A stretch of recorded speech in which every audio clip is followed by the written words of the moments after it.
All right. Hello and welcome. If you are here, we are live with our workshop on strategic e-commerce essentials and marketing basics.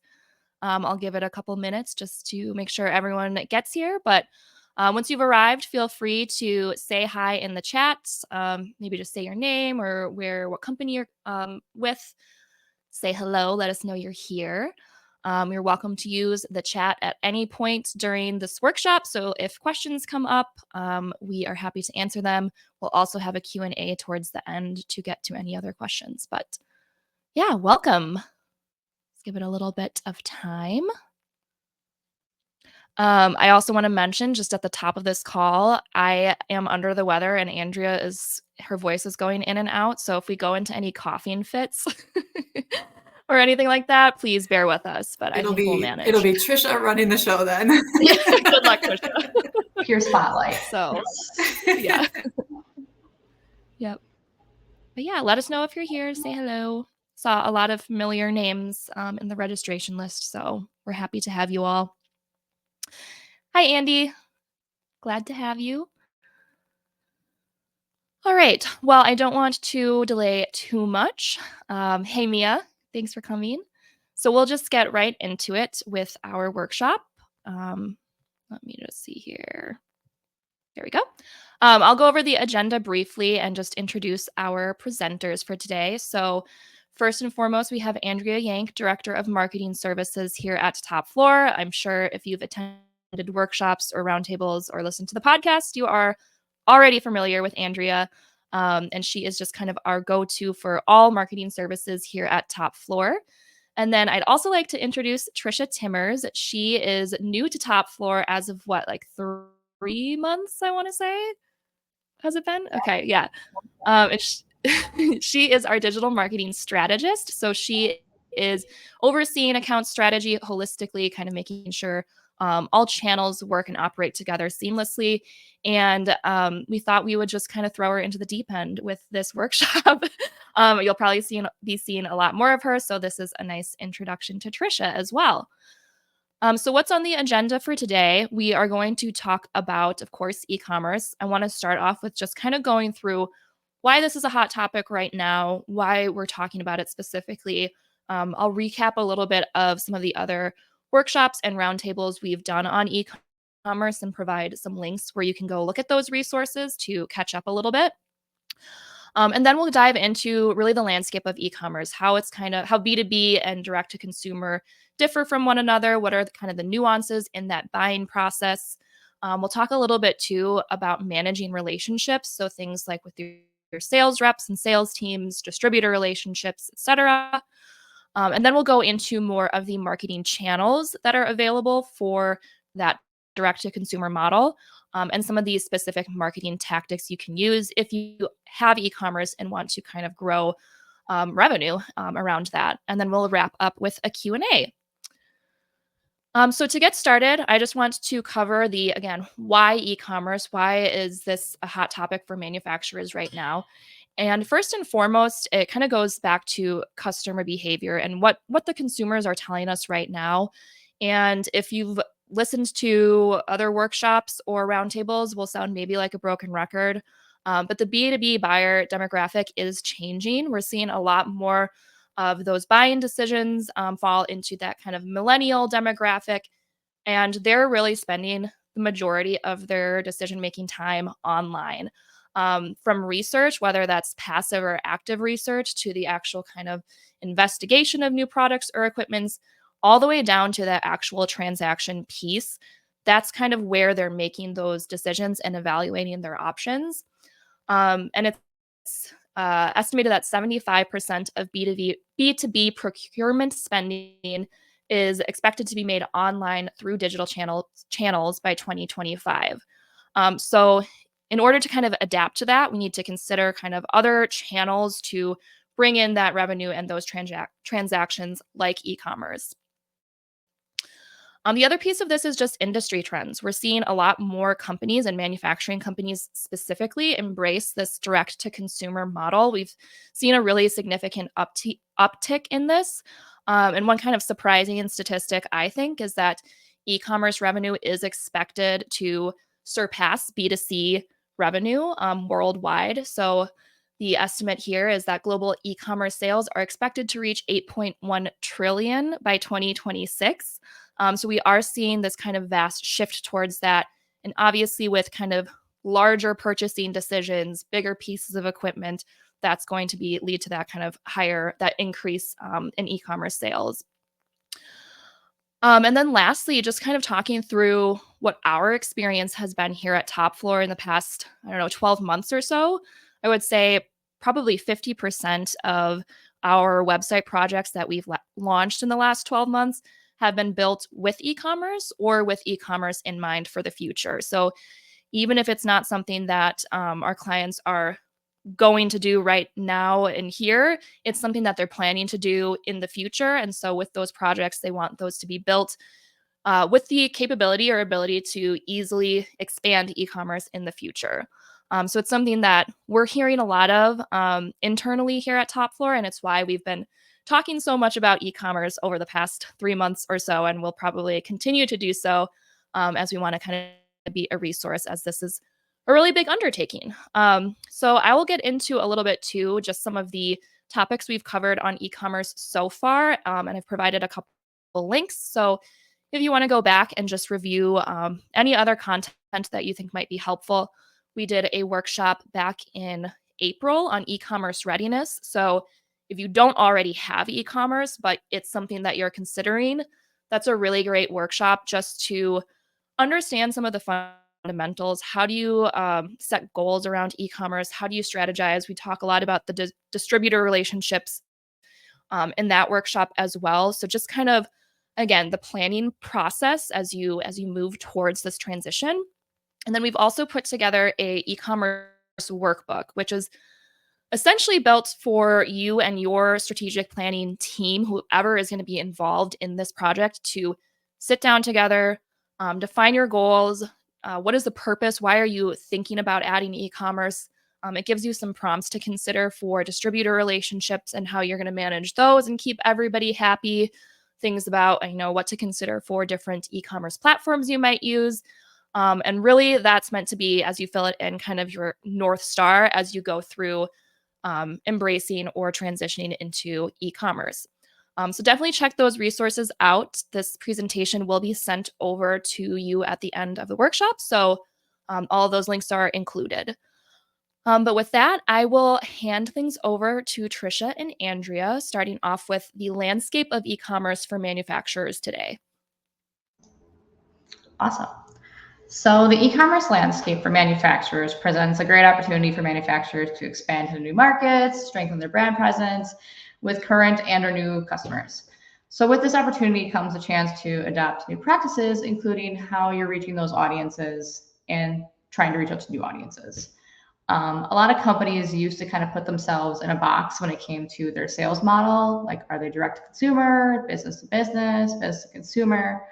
But a lot of the things we are seeing now across all industries is people are starting to adapt to a more hybrid selling model, which is kind of why manufacturers need to jump on board by offering a fully integrated e-commerce journey for all of their customers.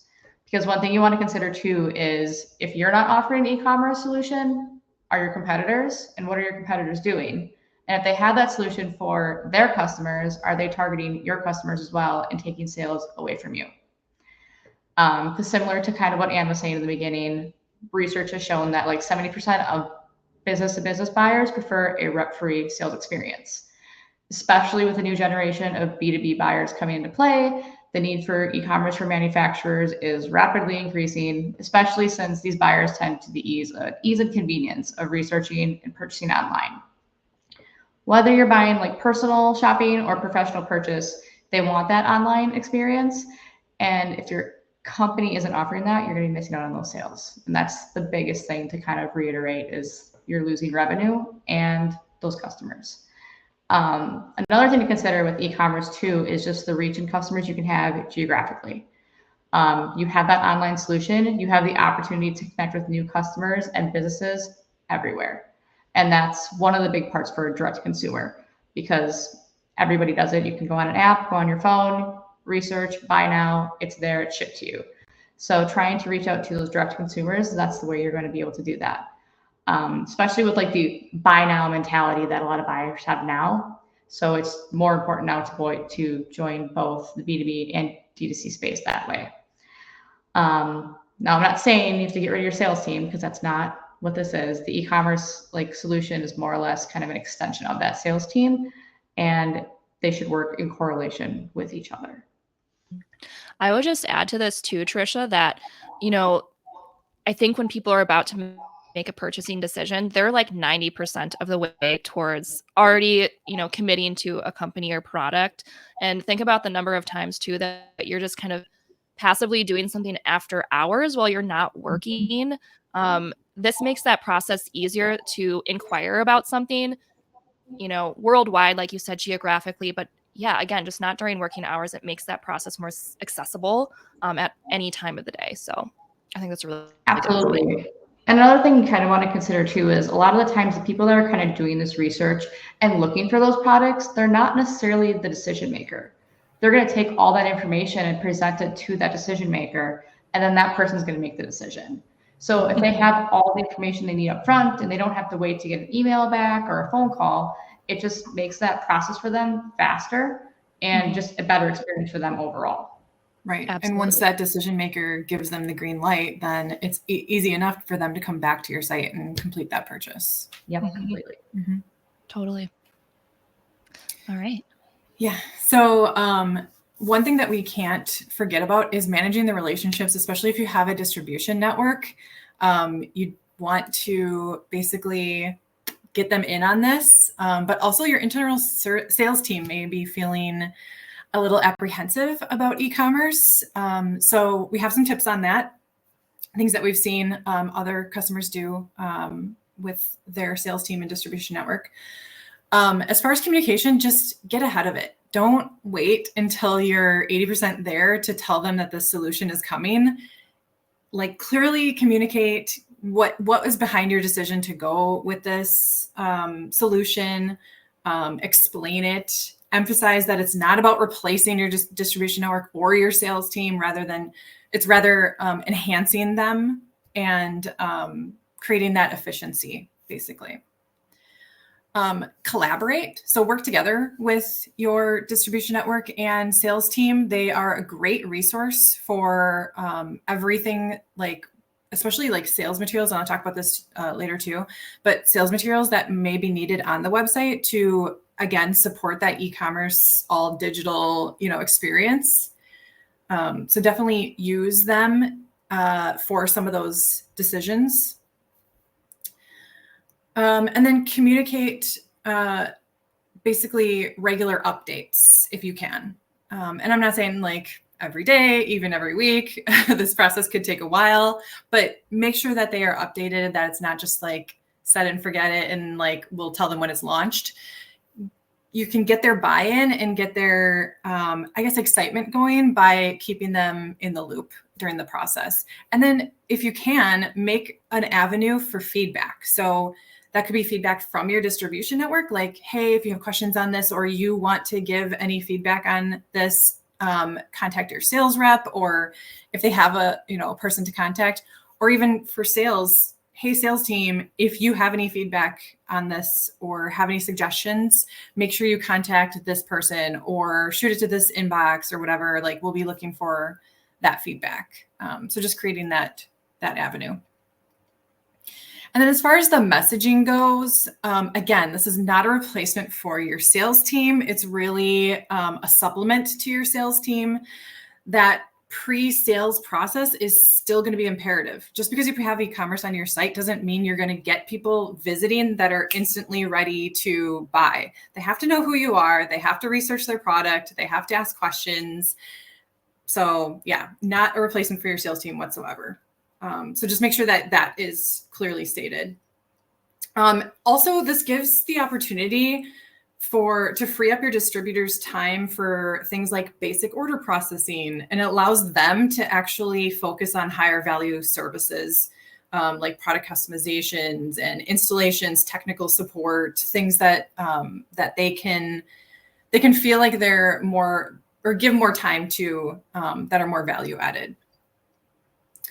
The other part of this is it gives expanded reach to distributor weak areas. And that could be even your messaging to your distributors. Be like, hey, we're offering the solution. Obviously, it's going to be available to everybody, but we're going to focus our marketing on those distributor weak areas where there's not a lot of presence of distributors, so that we don't lose sales there just because we don't have people to represent us there.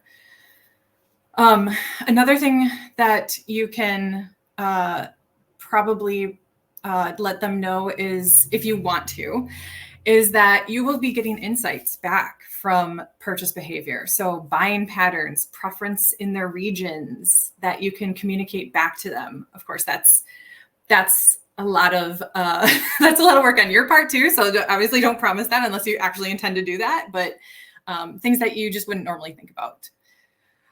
This also allows you to redefine the role of distributors. So if you're taking things that are, again, that lower value added services or products off their plate, redefine that role with your distributors. Ask them, like, what do they want to be spending their time on that they see more valuable as with their end customers. And then you may be able to, in your buying process online, be able to connect customers with distributors when it makes sense. So if your customers are clearly trying to make this online experience work, but they have a lot of questions and they aren't quite a good fit for making this a complete online purchase, then connect those ones with those distributors and create that pipeline, basically. Yeah, and I'm just going to add here too, we just posted a blog on managing like the distributor relationship side of this yesterday. Chad wrote it, so if you want to check that out, it's super helpful. There's a ton of different types of tactics you could consider, for example, revenue sharing strategies, or there's even like maybe there's certain products that you want to sell, through the direct-to-consumer model. Maybe you focus more on refurbished or parts and accessories, but you allow distributors to manage new equipment or new releases and things like that. So there's a lot of different ways to handle that type of a relationship. So I definitely recommend checking that out. And Martha just posted it. Thank you, Martha. Super helpful information there too. Yeah, something I didn't mention too, I was just thinking about is think about pricing. Like, what kind of pricing are you going to put online versus what your distributors get? Obviously, you don't want to undercut with their margin. So just keep that in mind during this whole process. Yeah, definitely. With that, in addition to that too, is you're going to have your e-commerce marketing channels that you can sell directly to your consumers or even just businesses as well. So manufacturers, they can leverage a variety of different marketing channels to promote their products, services, just to kind of reach those target audiences. One thing you want to keep in mind, obviously not all e-commerce channels make sense for every company or every business. So it's just very important to understand your audience, where they're looking for products and services, and kind of go from there. Because the first one I'm going to mention is Amazon. We all know Amazon, huge retail company online. We've all definitely bought at least one thing from there. But one thing I want to mention to you is like Amazon Business. So Amazon Business, if you're not aware of it, is a dedicated platform for B2B transactions that allows manufacturers to connect with other businesses and distributors that are seeking their products in like more bulk quantities.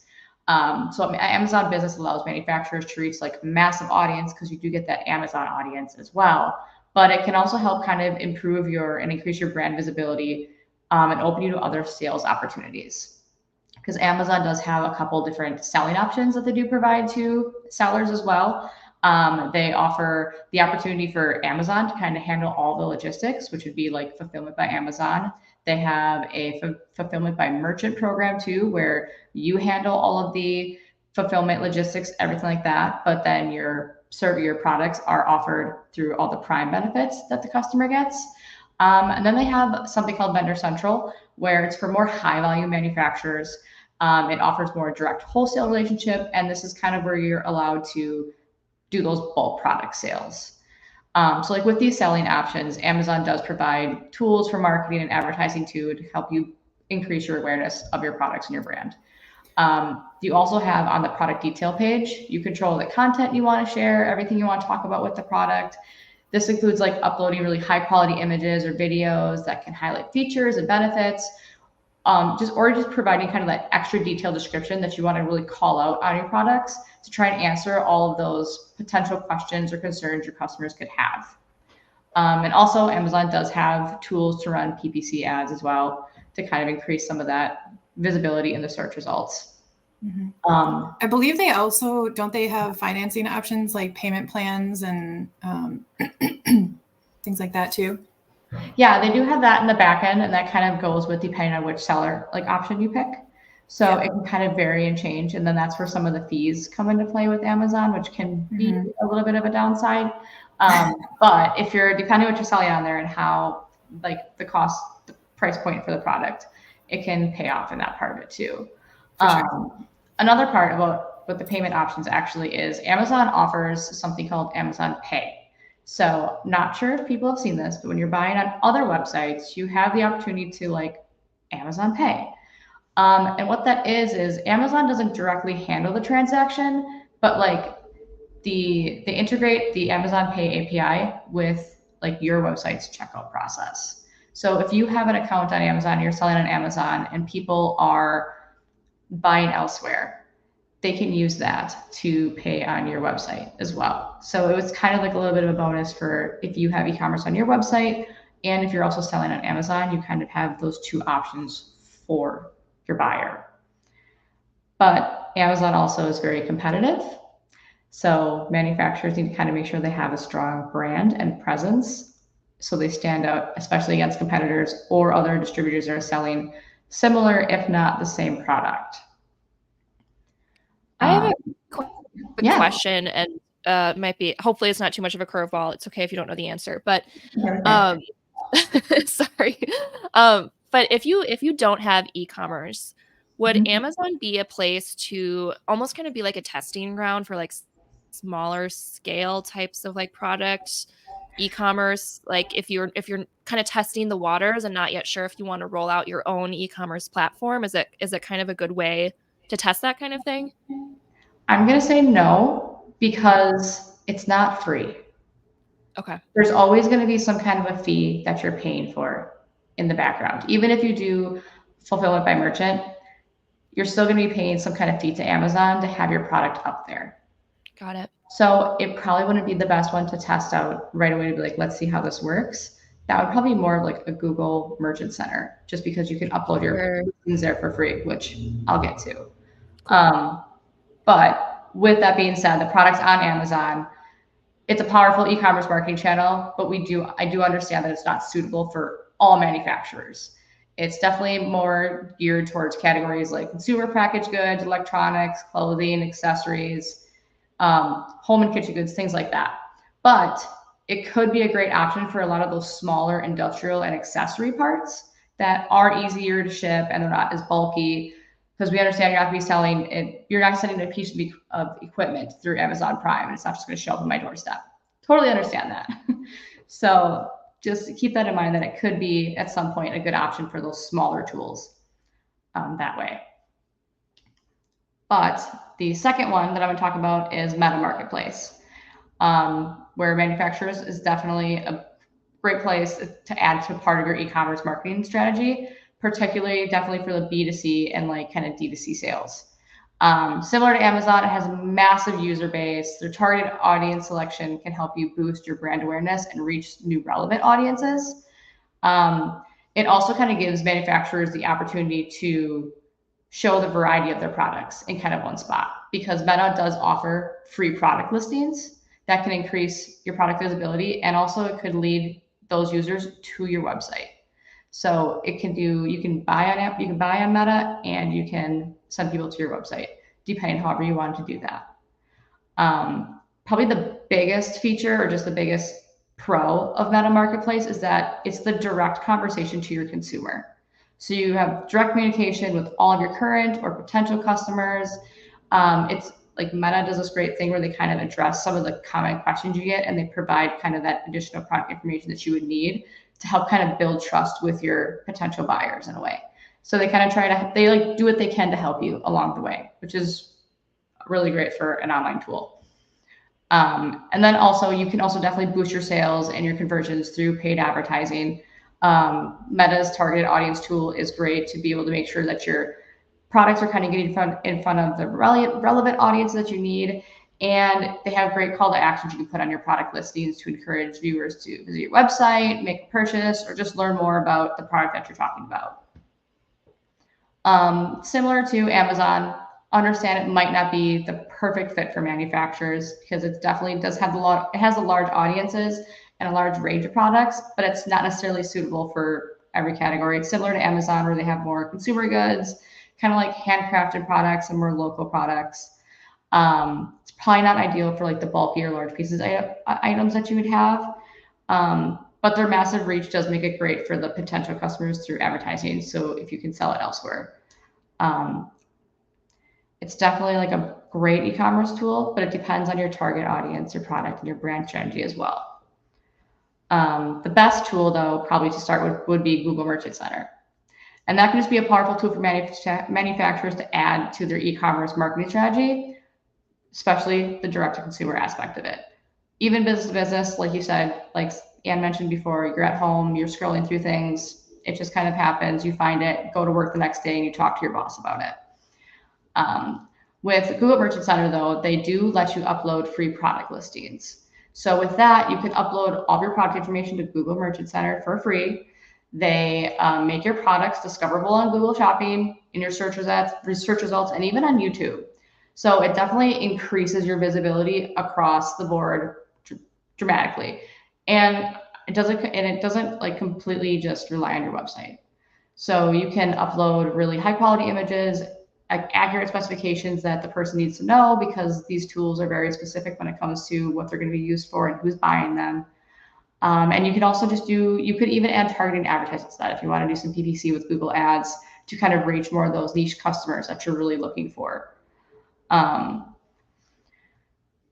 with that, let's see, what else can you do with that?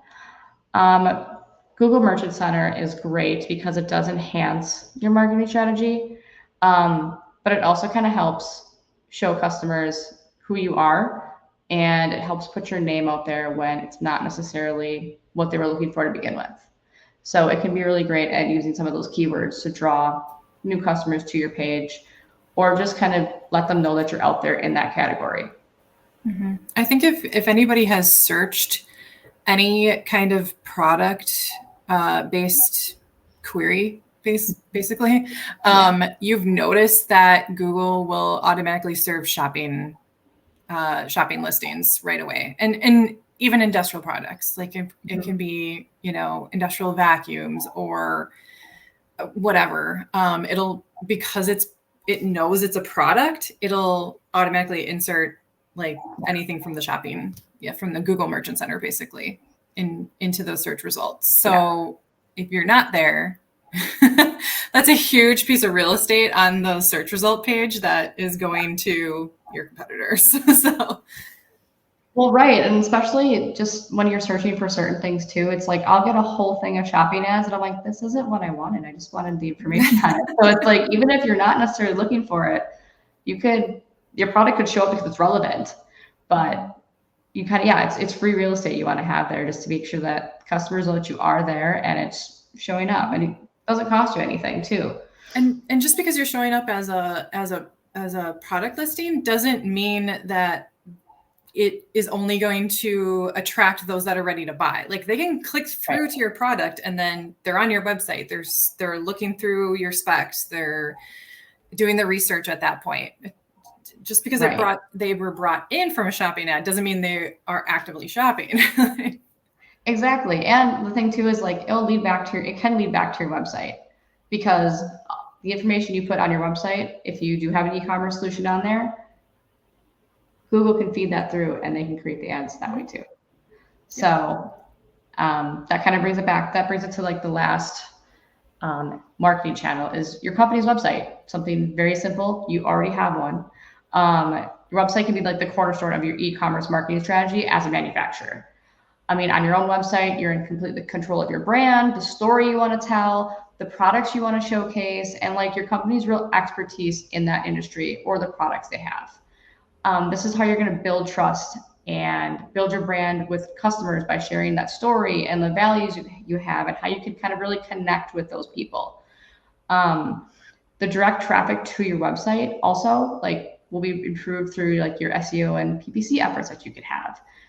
You have the opportunity to learn how your audience shops by tracking their behavior and see how they interact with your website, see how they kind of are brought into your website. If it was through direct traffic, if it was through organic or paid search. So it just really kind of helps you understand the user experience a lot more. But it can also help you strategically attract those customers by the way you showcase some of those products effectively and building that strong brand and identity in the e-commerce landscape. Also, some of the information you want to provide on there, like I said, can help create some of those shopping ads for Google. They will pull images from your website and they'll pull information from there because they want to kind of make sure that you're performing at the top of your game too. Because weirdly, Google does want you to succeed. So your company website is a great tool for you to use, especially in your e-commerce marketing strategy. Mm-hmm. So with that, most of the time, your website's built and you're like, hey, I'm going to add e-commerce to this. So it's kind of an added feature that you bring to an existing website. Now, a lot of the CMSs we see offer an e-commerce solution, but just because your CMS offers it does not mean it's the best solution for you. So when you're considering which e-commerce platform you want to use, you'll need to evaluate a couple of things. You'll need to determine whether you are supplementing your existing site, replacing it or rebuilding, or how you want to include e-commerce, if you want it to be a standalone system that's kind of separate from your website. So this would obviously be the ideal time to look at your website as a whole and determine if it's time for a redesign or if you want updates to be made to it. So depending on whether you're replacing, supplementing, or developing something that operates with it to influence the kind of e-commerce technology you choose, there are 3 different types you would want. There's open source, which is a free software, and it gives you a little bit more freedom. You have full control over your design and functionality. It's very ideal for your complex businesses and your business needs and integrations with existing ERP systems and CMS and other technologies. Some of the examples of that would be WooCommerce, DuproCommerce, and Magento. Another option would be your software as a service. It's kind of more of your out-of-the-box solution that kind of has a monthly subscription or annual subscriptions. You're kind of paying for it. It's a little bit more DIY friendly, but switching platforms can be a little bit challenging. This is kind of your Shopify you see, your Salesforce, Commerce Cloud, and BigCommerce softwares. Those are kind of the examples. And then the other option would be a custom ERP platform, which is very industry specific, tied to specific ERP offerings. It can be your central data system for all of your information from your user experience to your marketing features. But switching platforms can be very difficult due to your ERP integrations. So this is more of your Oracle NetSuite and Microsoft Dynamics, those kinds of examples. But it's also important to remember not all e-commerce platforms are a one size fits all. So just remember that your CMS offers an e-commerce solution. It doesn't automatically mean it's the best choice for you. So carefully consider your needs and the available platforms to ensure your smooth and successful e-commerce journey for your business, but also your customers, because you want to keep them in mind too. So it's kind of a lot to think about, but I think in the long run, it kind of does pay out, and it makes sense with the way everything is transitioning from industry to companies in the world. So also investigate what built-in marketing features that some of these have, because that will help determine how you actually market once it's up and running. Yes, I know a lot of some of these softwares, I know Shopify, for example, they have great analytics in the background. And I know they can actually integrate directly with Meta Marketplace, so you can have kind of your inventory and everything all in one place. So they have a lot of integrated options too when it comes to kind of making sure your products are being shown everywhere they can be. But their marketing features are definitely a very key part of it too. Which is a good segue into our e-commerce marketing tactics. So first and foremost, I just want to mention the content needs on your website specifically. So think about what needs to go on a product detail page. So you're looking at your product IDs, your product name, a description, technical information, any related products, images. Make sure you have clean images to show. That's probably going to take the most of your, readiness to implement e-commerce, is gathering all that information, making sure that you have a central place where that can easily be maintained. And then any spec sheets, any downloadables. So if I would highly encourage spec sheets or sell sheets, you want people coming to your site to have something to take away with them, because again, they may not be the decision maker. They're really just gathering the information for the decision maker. So those takeaways can be super helpful. Speaking of takeaways, there's also, you can do buying guides for your different product categories. You can do white papers and ebooks, how to choose the right product, what to know about these different products. All that can guide them through that. And then feature your previous customers with case studies or testimonials, because after they've done their investigation, they're going to be making their decision. And that the case studies and testimonials are going to help them compare you versus somebody else. And then any information that your sales team gets asked for. So like I said before, get your sales team involved, ask them what they're being asked as far as questions go, ask them what they're being asked for as far as documentation goes, and use that to basically decide what you want to put on your webpage for those products. And then think about features that also support an online digital experience, sales experience. So live chat is something that I always recommend for anybody implementing e-commerce.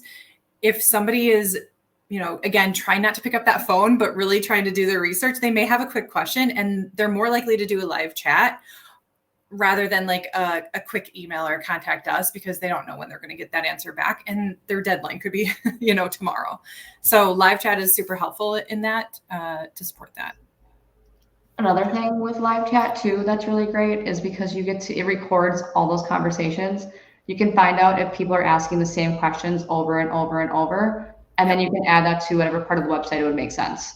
So it kind of just data will inform. Yeah. Yep. It just helps that buyer experience, so they don't have to take more time to talk to the bot and ask a question if the answer is already there. Yep. Good point. And then as far as outbound marketing tactics, so on the SEO side, definitely have in mind as you're implementing e-commerce, product schema markup. So that's going to identify on the back end pricing, availability, images, reviews, your return policy for the search engines, so that it can actually come through in the search results. So it's hard to see probably here, but in that left example where I have highlighted the price on that first listing, and I believe it's the product rating on that second listing, that's all coming from product schema markup. As even those images are coming through from product schema markup. So it's actually adding to your organic listing the specifics of your product page to support that. And that might be enough to get somebody to click through.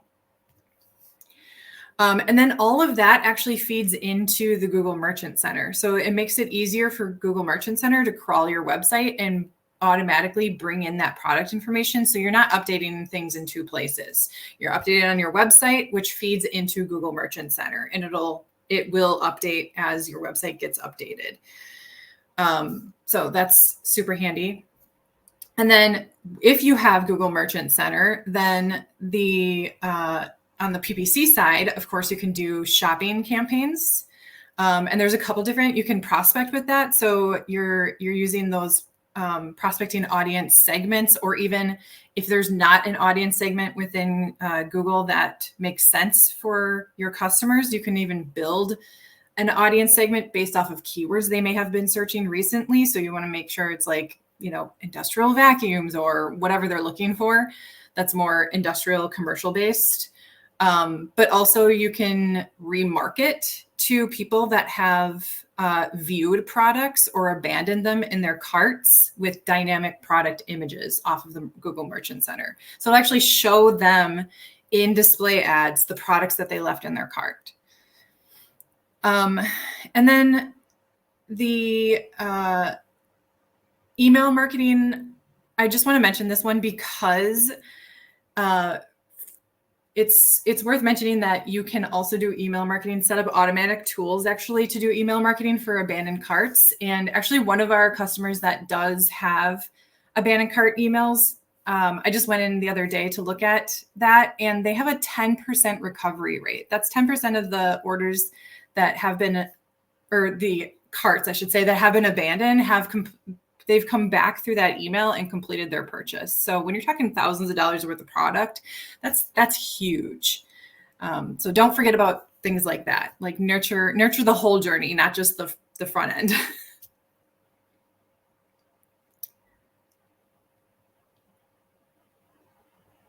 Cool. That everything? That's everything. Yep. Awesome. No, great job, guys. We're going to open it up to questions at this time. And I did see one come through from Keith. It's a pretty specific one. So if this is one, Trisha and Andrea, you want to take some time to maybe review and come back. But the question is, one of the biggest e-commerce challenges that we have is logistics, shipping management for LTL shipments. It's very time consuming, or it's very time and labor consuming to establish rates quickly as needed for e-commerce transaction with variable products. Do you have suggestions or resources to support or address this challenge? Yeah, that's a complex one. Yeah. Yes. I don't know that I've been particularly involved in the shipping side of things. Yeah. I don't know that we've have some input on that, but yeah, I think we could ask around with the team and see if anyone has any suggestions there, or if any of our clients have experienced similar things and have found solutions for that. So Keith, we will get back to you on that one. Good question. I think a lot of manufacturers have that same issue, just from especially like ones that have very much like smaller products too. Trying to fill an entire truck before shipping stuff is difficult, especially with all the costs of everything increasing. Yeah, absolutely. Sounds good. Thanks, Keith. Any other questions from anyone?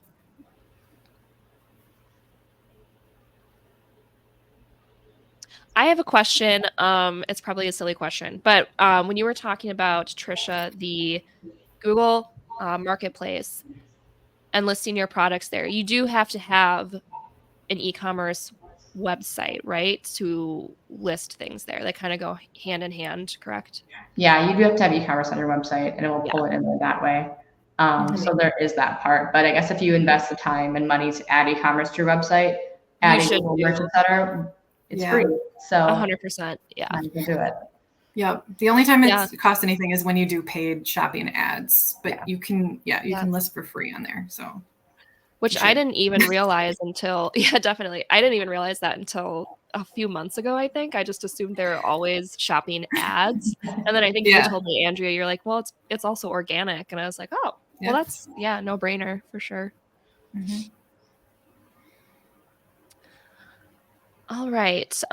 Feel free to ask more questions. Otherwise, I am just going to cover some upcoming events that we have. So we do have a roundtable coming up in a month on Tuesday, July 23rd. Data-driven lead generation, audit, analyze, and amplify. We'll have two speakers. One, Justin Curley, who is part owner here at Top Floor, and then Becca Correo, I believe is how I pronounce her last name, from Super Products, marketing manager at Super Products, and a client of ours. And we'll be talking about basically how to audit your digital marketing channels and then build a plan based on those audit findings. So actually, I'm going to go ahead and share a link for that. So if you want to come, you can just go ahead and register, although now it's taking time to load. Here we go. So sign up if that sounds interesting to you.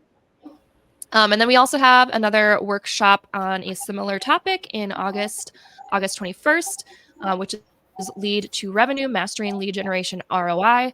I believe that will also be with Justin. So again, kind of talking about what the actual return is of your digital marketing efforts, how to really measure that, how to measure the success. It's a question that comes up all the time.